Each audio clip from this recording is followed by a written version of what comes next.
I got my 2 top support beams secured.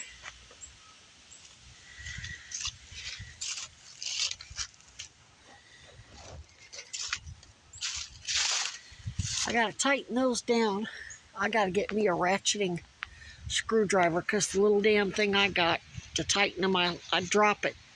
Because of the neuropathy, the handle's too thin. I need to get one that's like a big ball that you can keep your palm on it and ratchet it around. You don't have to keep turning your whole hand or whatever. But anyway, there's my top beam. There's my top beam. And then the beams will go across because that's the shorter distance. And there's going to be, I haven't got them secured yet, but there's going to be several of these vertical supports on the inner wall and the outer part. I got them on the outside too.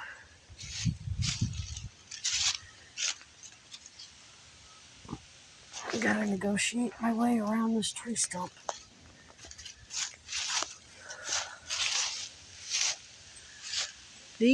That's gonna be one part of my door. I want big thick ones for my door frame so I can install a lock and hinges. And here's the other one. I gotta cut them down and they'll be secured in there. And then the cordwood will be on this side of them, this side. And they're gonna be down. See, I'm gonna fill this up with clay dirt. Like I did that. That's all clay. You can't see it because of the leaves. And then that'll help keep them secure. And then they'll also be secured with the metal strapping, which I gotta get more of.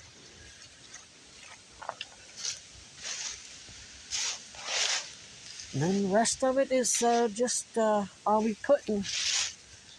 putting a bunch of these in because it's easier to find good straight wood like that that's shorter distance. Then it'll go in between and it'll be lashed. Probably use jute twine or bank line, or not quite sure what I'm going to use to lash them, but I'm not going to screw each and every one. That'd be ridiculous. May just use zip ties initially, and then I'll have a window here.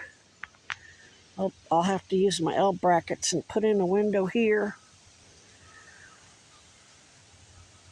Because I don't want a window where my stove's going to be.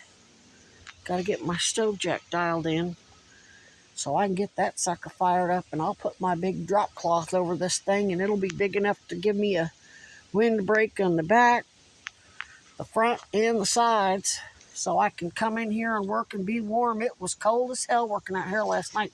Pissed off the lymph nodes. Now my hand blew up. But because I'm weaning off of the pain meds, they actually, when I took a little extra for it, it worked. It kicked in and it got rid of the pain. So I'll keep weaning off. It'll be better tomorrow. It gets pissed off, and then about 24 hours it goes away on its own. Nothing I can do to stop it. And I cheated and had I had a soda pop. Big mistake. I thought I could go ahead and cheat and have one, and I shouldn't have. But anyway, there's my top. See, those top poles are really robust. And I've got a whole stack of these poles. I got some over there. Got a bunch right there. Got a bunch right there. And a big pile I've been collecting right there. Processing it down, getting all the knots off was such a pain in the ass. I'll be utilizing all these. These are all the things they use around the driveways for snow, for the snow plows. Snow plow runs over them. I pick them up. They're broken, but they're long enough to be useful for something.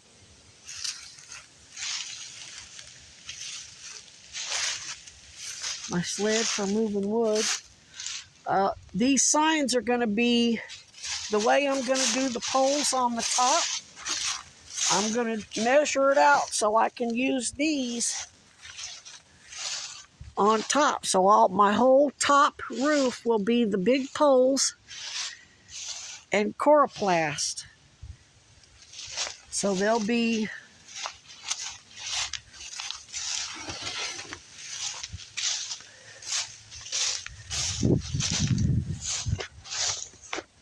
I got a staple gun. It's windy out here, so this ain't gonna work. Just for an example, shit, ooh, my wrist hurts too. That lymph node is still pissed off, even though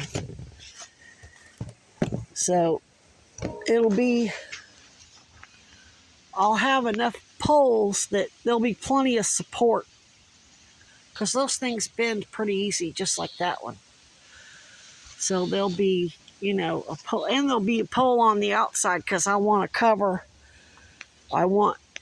my tarps, there'll be tarps too, to cover, to keep my wood wall as dry as possible. Of course, when it snows, you can't do much, but at least it'll keep the rain off. There'll be, a pole here, pole in the middle, pole here, pole on the edge.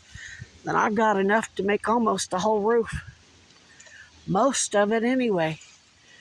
And what I don't have, I can buy just one sheet of coroplast to cut it down and make it work.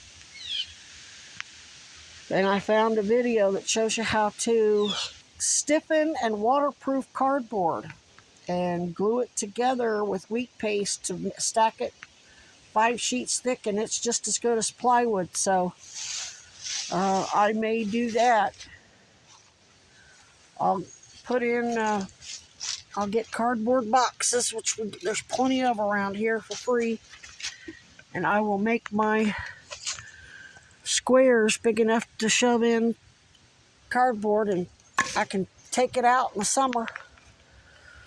And I got that big sheet of screen, and this will just be like a screened-in porch, and I'll have tarps that roll up and down for privacy when I need to change clothes, or when it rains. I'm going to have flying buttresses to go out to the sides, because this thing it's pretty stable, but it still wobbles. I don't think the wind's going to blow it over. Those things are in a bunch of rocks, milk crates full of rocks. And I've got a whole bunch of tiny gravel I'm going to throw in there with it.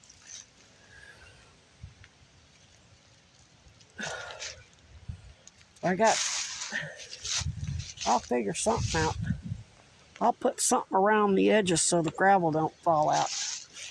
I got these in bags, big bags, so I can put the gravel down in there, and that'll help, because there's a lot of big heavy rocks in there, but there's still a lot of space in between. And I'm going to do on these big ones, they'll